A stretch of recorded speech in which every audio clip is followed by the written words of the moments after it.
Greetings. I know it's been a while, but things should pick up now.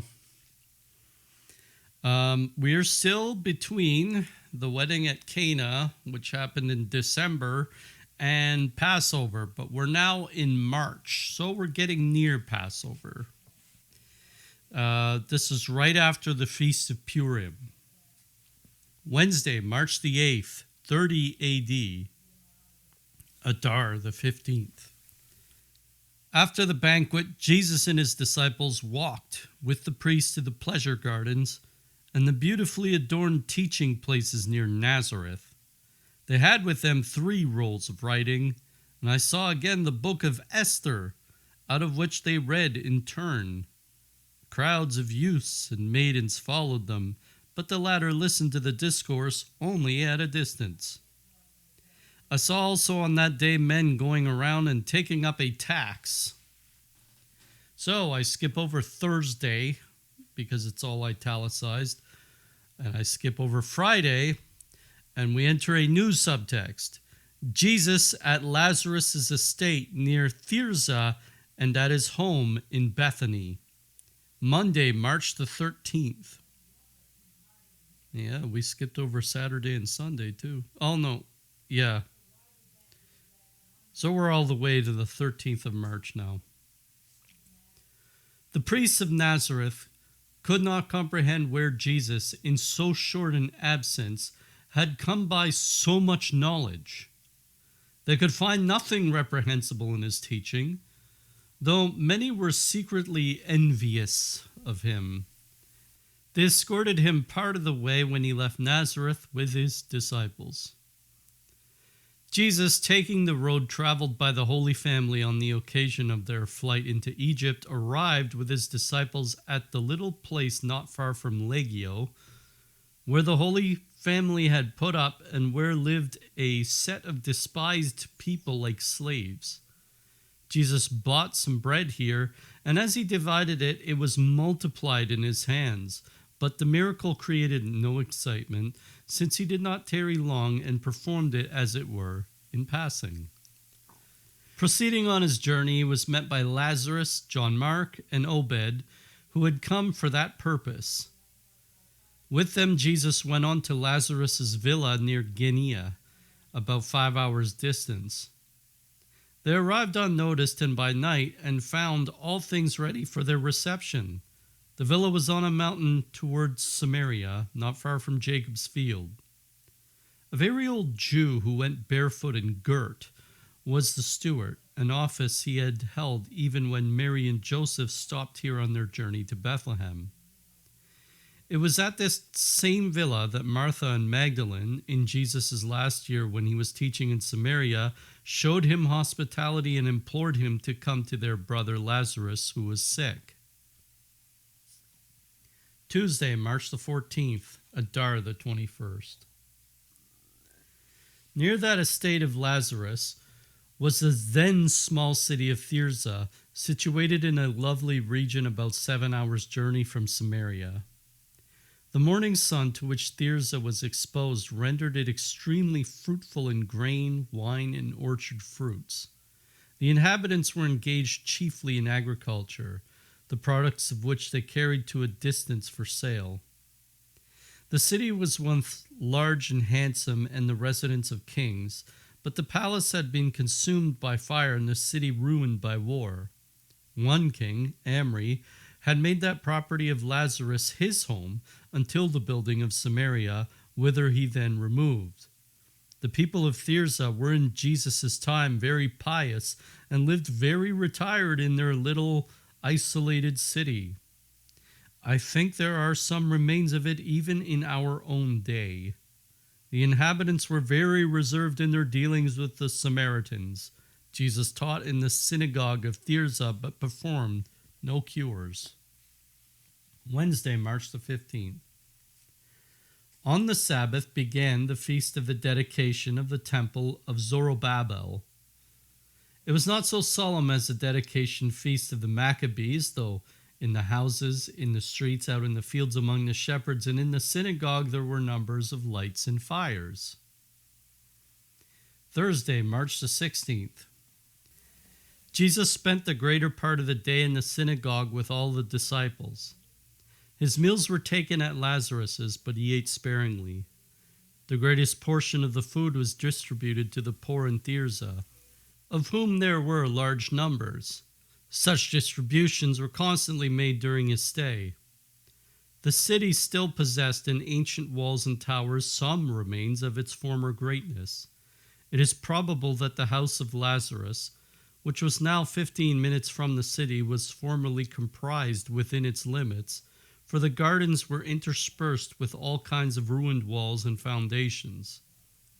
Lazarus inherited this property from his father. Here, as elsewhere, he was held in great honor and esteem as a very wealthy and pious, yes, a very enlightened man.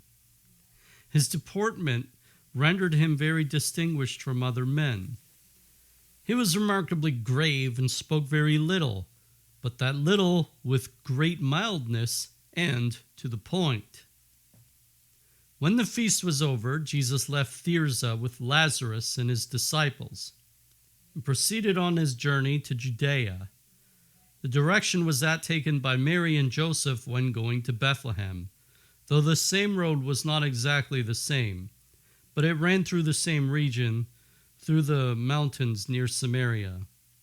I saw them climbing a high mountain on a night that was lovely, mild, and clear, a beneficent dew bathing the whole region. There were about 18 companions with Jesus, and they walked two and two, some before him, some behind him, and some at his side. When the breadth of the road permitted, Jesus often stood still to instruct them and to pray. A great part of the night was spent on this journey. Friday, March 17th. Toward morning they rested and took a light repast, after which, carefully shunning the cities and towns, they continued their way over a mountain on which the air blew keen and cold. Not far from Samaria I saw Jesus going along with about 6 of his disciples.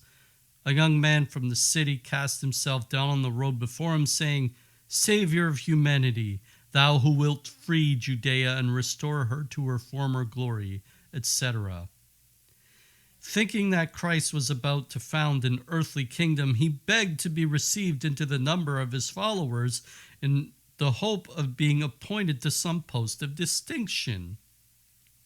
He was an orphan, but had inherited large possessions from his father, and he held some kind of office in Samaria. Jesus treated him very graciously. He told them that on his return he would say whether he would receive him or not, that he was pleased with his good will and humility, and that he had nothing to say against what he alleged, etc. But I saw that Jesus knew how greatly the young man was attached to his riches, and that, wishing to give him a lesson, he would not vouchsafe him an answer until after he had chosen the apostles. The young man came once more to Jesus, and that second visit is recorded in the Gospel. In the evening before the Sabbath began, I saw them arrive at the Shepherd Inn between the two deserts, about 4 or 5 hours from Bethany. Mary and the holy women stayed there overnight when they went to Bethany to see Jesus before the baptism. The shepherds from the country around gathered together, bringing gifts and other necessaries. The inn was transformed into an oratory, a lamp was lighted, and there they remained. Jesus taught here and celebrated the Sabbath. While traveling on this mountainous and lonely road, he stopped likewise at the place where Mary, on her journey to Bethlehem, had suffered so much from the cold, and where afterwards she had been miraculously warned. Saturday, March 18th. Jesus and his disciples spent the whole of the Sabbath among these shepherds, who were so happy to have him, so deeply moved by his presence. Even Jesus himself appeared brighter among these people, these simple, innocent people. After the Sabbath, he went on to Bethany, 4 hours distant. Subtext: Jesus' first Passover celebration in Jerusalem. Now, given that I limit my readings at 20 minutes, I probably won't be covering the whole thing today, so it'll be the first part of it. While at Bethany, Jesus occupied the same room at Lazarus' as formerly. It was a family oratory and was fitted up like a synagogue. In the center stood the usual desk with the prayer rolls and scriptures. Jesus' sleeping chamber was a little room adjoining. Sunday, March 19th, Adar the 26th. The morning after his arrival, Martha went to Jerusalem to notify Mary, Mark, and the other women that Jesus was coming with her brother to the house of the former. Jesus and Lazarus arrived toward midday. They were present at the dinner besides Veronica, Johanna Chusa, and Susanna, and the disciples of Jesus and of John belonging to Jerusalem, John Mark, Simeon's sons, Veronica's son, and Joseph of Arimathea's nephews, about 9 men in all. Nicodemus and Joseph were not there. Jesus spoke of the nearness of the kingdom of God, of his disciples' call, and of their following him, and even hinted at his own passion. John Mark's house was beyond the city, on the eastern side and opposite the Mount of Olives. Jesus did not have to enter the city in order to reach it. That evening he returned with Lazarus to Bethany.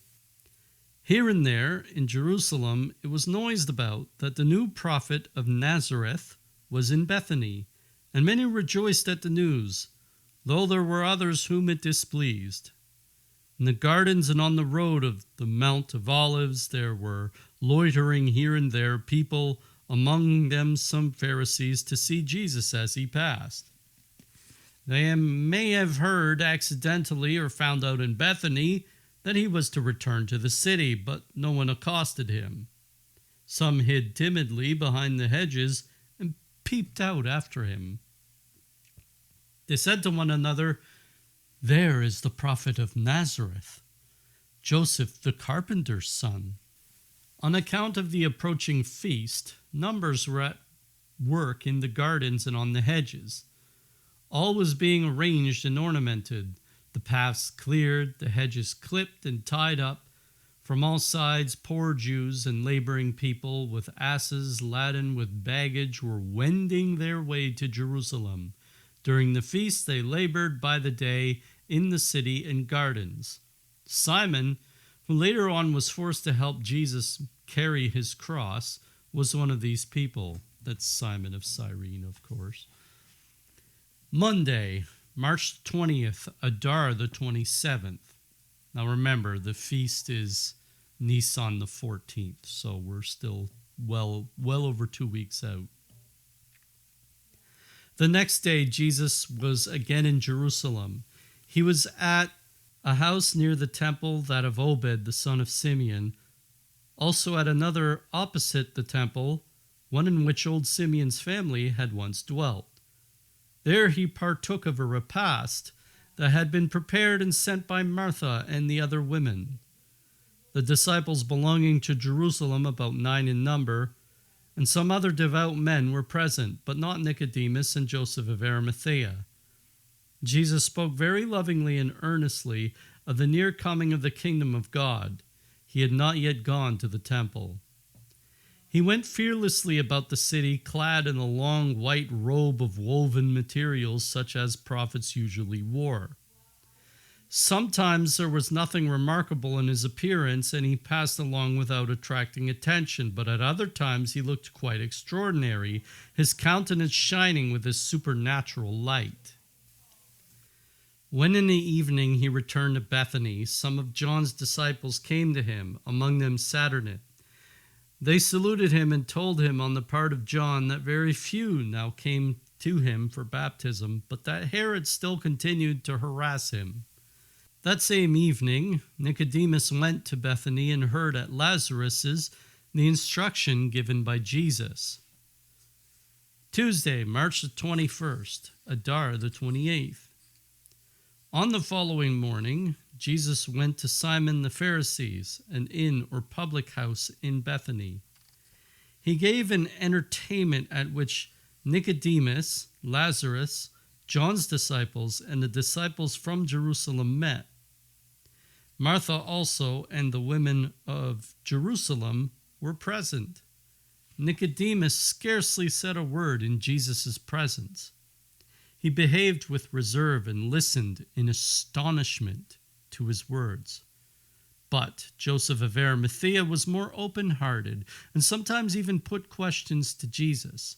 Simon the Pharisee was not a bad man, though as yet very wavering. He held to Jesus' party on account of his friendship for Lazarus, but at the same time he desired to stand well with the Pharisees. During the meal, Jesus made many allusions to the prophets and fulfilling of their prophecies. He spoke of the wonders attending the conception of John the Baptist, of God's protecting him from Herod's massacre of the children, and of his now being engaged preparing the ways. He drew their attention to man's indifference, respecting the completion of the time marked by the prophets. It was fulfilled 30 years ago, and yet, who thinks of it excepting a few devout, simple-minded people? Who now recalls the fact that 3 kings, like an army from the east, followed a star with childlike faith, seeking a newborn king of the Jews, whom they found in a poor child of poor parents? 3 days did they spend with these poor people. Had their coming been to a child of a distinguished prince, it would not have been so easily forgotten. Jesus, however, did not say that he himself was that child. Wednesday, March the 22nd. This is the last day of Adar, Adar the 29th. Accompanied by Lazarus and Saturnin, he visited the homes of several poor, pious, sick people of the working class in Bethany and cured about 6 of them. Some were lame, some dropsical, and others afflicted with melancholy. Jesus commanded those that he cured to go outdoors and sit in the sun. Up to this time, there was very little excitement about Jesus in Bethany, and even these cures produced none. The presence of Lazarus, for whom they felt great reverence, kept the enthusiasm of the people in check. That evening, upon which began the first day of the month Nisan, there was a feast celebrated in the synagogue. It appeared to be the feast of the new moon, for there was a kind of illumination in the synagogue. There was a disk like the moon which, during the recitation of prayers, shone with ever-increasing brilliancy owing to the lights lit one after another by a man behind it. And now we begin the month of Nisan, which I guess is 30 days. Thursday, March 23rd, Nisan the 1st. The next day, Jesus was present at divine service in the temple with Lazarus, Saturnin, Obed, and the other disciples. A ram was sacrificed.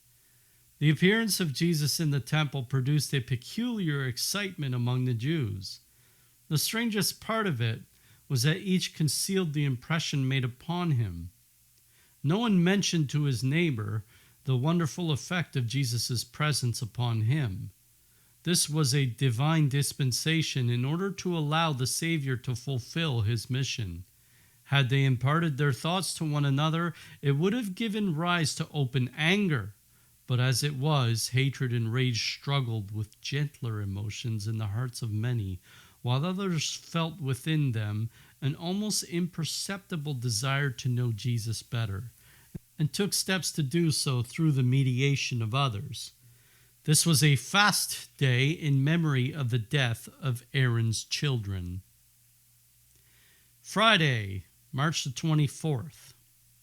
The disciples and many other devout persons were gathered together at Lazarus's. Jesus taught in the large hall, in which was a teacher's chair. He continued the discourse begun in the house of Simon the Pharisee, in which he had spoken of the 3 kings, and he drew the attention of his hearers to other facts of the past. He said, It is now about 18 years ago since a little bashir, by which Jesus must have meant a young scholar, argued most wonderfully with the doctors of the law, who in consequence were filled with wrath against the child. And then he related to them the teachings of the little bashir. And here is where I conclude the reading. All right, so I have some notes. Every time I'm reading, it's like 10 minutes, 12 minutes in, and I don't have any notes taken. And then I come upon a passage, and it just opens up a well of thoughts. So here are three wells of thought opened.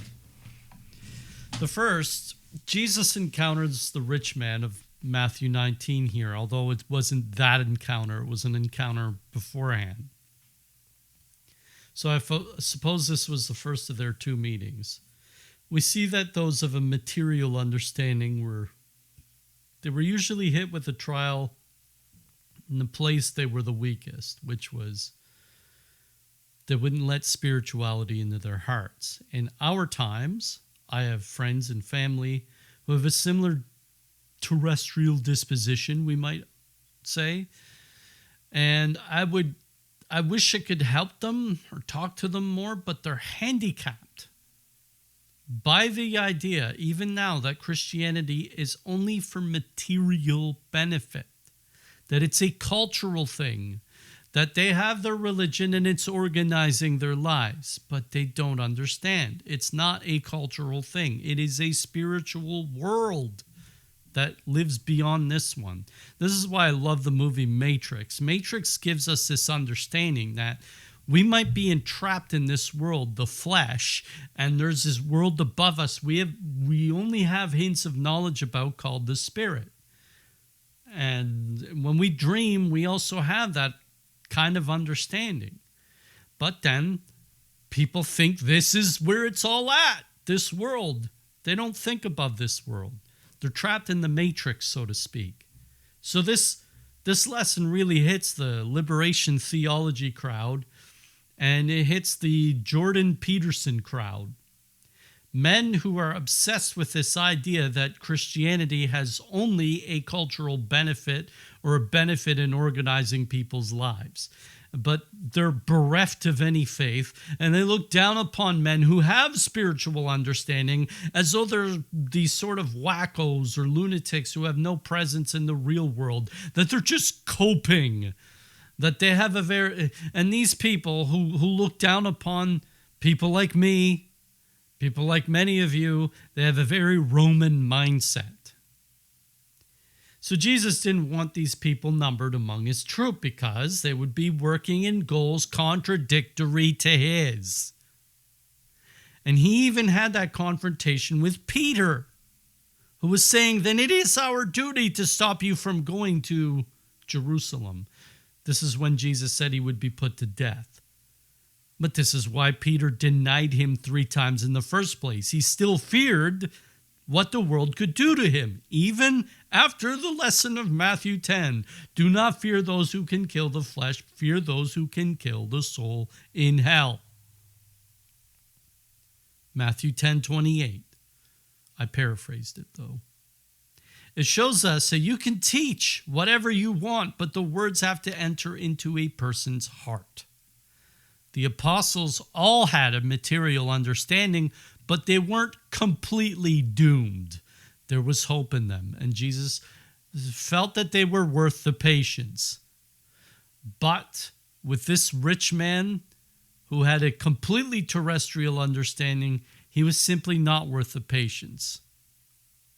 And this is a problem we have in our church, who thinks it needs to save everyone, and in the end costs us saints, because they water down Catholicism and nobody really tries harder. It's like if I was organizing a sports league, but I didn't separate the players into different leagues according to their skill. So we just had one league, and there's just people way better than other people, and those people who are way better than other people, they don't get any better because they're always playing against people who don't give them any challenge. Whereas if you started to split them into leagues, then the players who would be really good in the lower league end up realizing that they need to improve their skills to play in the upper leagues. And it's the same thing with when it comes to making saints, that we can be the most virtuous people in our towns, but that doesn't make a difference if we're not being shown the saints, if we're not being shown the ultimate examples of virtue. And when we are shown these ultimate examples, it stretches us. It pulls us out of ourselves. So if you've had too many of these rich people in your apostolic troop, your group would have been divided against itself. And so Jesus only had so much space for these ones in his ranks because they would adjust the culture. We don't need the culture that says, well, Christianity is good for people, like a vegetable. No, we don't need that. Christianity isn't just good for people, it's necessary for people. Anyway, second note, it specifically says Jesus, this one affected me quite a bit, cured people of melancholia. Something stuck out to me, which is a finding many people have had in our times. But they only just realize this. It always comes as arcane knowledge, even though people have known it for a long time. I am melancholic, and I mark it by having a low digestion and or low metabolism and a low blood flow. It makes me very exhausted a lot, makes it hard for me to wake up in the morning, etc. Just basically having so low an energy budget, you have to learn to tolerate a lot of bad emotions. And every social outing is a big task. Let's put it that way.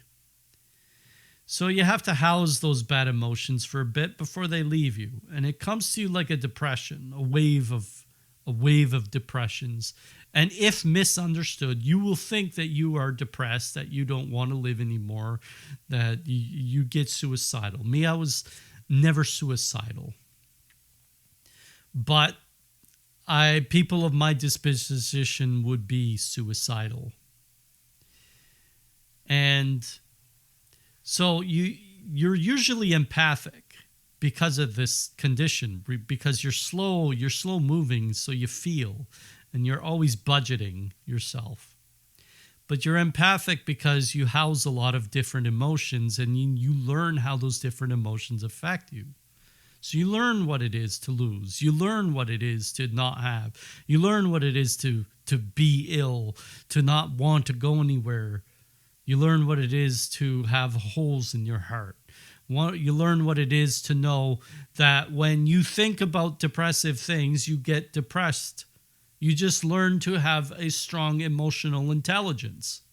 And then people always scoff at that term. Oh, you're a high emotional IQ. Ha, ha, ha. No, when you're melancholic, you actually do develop a high emotional IQ because you spend a lot of time in isolation and loneliness. So you end up developing this armor. It is like an armor. You're battling against yourself constantly. And while these emotions typically wither away at men, when you are a hardened veteran in these things, you just come to learn to recognize them as they come. It has overall affected or helped me in my faith, because in dealing with a lot of false emotions that I know will pass away after a time, it helped me realize that authentic feelings make frequent visits, and in hosting a lot of false ideas and false emotions, you learn their tricks, you learn their wiles, you learn to recognize them not just in yourself but also in others. And what happens is you're starting to learn about devils and how they're very real and how they affect you and how they want to shed despair on you, how they use false emotions, how they'll get you in your dreams. You just start to learn about devils, and then you start to hate them because you know that they're just trying to bring you down. So what happens is you start to learn ways to deal with them. to get rid of them in different ways. Not necessarily through prayer, but some of them will not go away unless you pray and fast. But his prescription, Jesus's, he told them, go out and sit in the sun. I tell people the exact same thing. Getting sun is simply good for the immune system and good for the emotions. We are not troglodytes, should not treat ourselves that way. Even if you're a so-called introvert, if it's sunny, you should be going outside and doing something. You should have outdoor hobbies. Doesn't matter what, you can do it by yourself, but it should be outdoors. Because the benefits of the sun are not to be exaggerated. We need it. Third note, the death of Aaron's children is mentioned. This is Leviticus 10, Nadab and Abihu. It gives us reason to respect and fear the priesthood because such responsibilities are to be taken with surgical concern. If you are spiritually clumsy as Nadab and Abihu were, you commit two simultaneous faults. First, you teach people improper or clumsy offering to God. This is blasphemous in nature. You don't want to do this. This will isolate societies from God if you are blasphemous. You need to treat God as though he's the most important thing and that he is worthy of surgical precision. The second, you will demonstrate extreme inconsistency. You are the lampstand. The church is often the best people in the church, right? You are the lampstands. And when you're a priest or a bishop, you're given to be the lampstands of society. That is your spiritual, intellectual, physical responsibility to ensure that the people get the sacraments and that you are an exemplar, someone who represents Christ. You are wearing a uniform. Now, when I say taken with surgical concern, I mean it. The Ark of the Covenant often struck people dead if they mismanaged it. If you are doing surgery on a man, your precision is the difference between life and death because you are working on his vitals. A surgery requires the right amount, the right balance of blood pressure, the right chemicals in the blood, and there's something with the urine as well, the right amount of anesthetics, and I'm only scratching the surface. On top of that, your incisions have to be made with precision, and you have to work with sanitary tools and the excessive of washing and rinsing so that you do not inflict the patient with an infection. When it comes to sacraments, this should be taken with extreme precision and seriousness as well. Some might say, well, I heard the line, God is not a bureaucrat. No, correct, he's not. But remember that if you're a bishop, you're teaching everybody that this is the way to do it. Right? And if you're teaching everybody the wrong way to do it, your sin will inflict upon an entire society, which is a serious spiritual problem. And when it comes to sacraments, this should be taken with extreme precision and seriousness. In the Old Testament, we have the example of Leviticus 10 and Aaron's children. In the New Testament, we have, and this was his first two. He had 4 sons, I think. 4 were mentioned at least, and 2 of them fell dead. We had 2 people try to cheat the Lord in Acts 5, Ananias and Sapphira, and they were struck dead before Peter because they tried to embarrass God. I would not admire the job of the priesthood or the bishop because, well, like they say, being a logger is a very dangerous job. It is. Being a bishop is the most spiritually dangerous job there is, and I do not admire it. Therefore, treat these people with respect, even though many of them most certainly do not deserve it, because it is a tough job. Anyways, that's it. Ave Maria.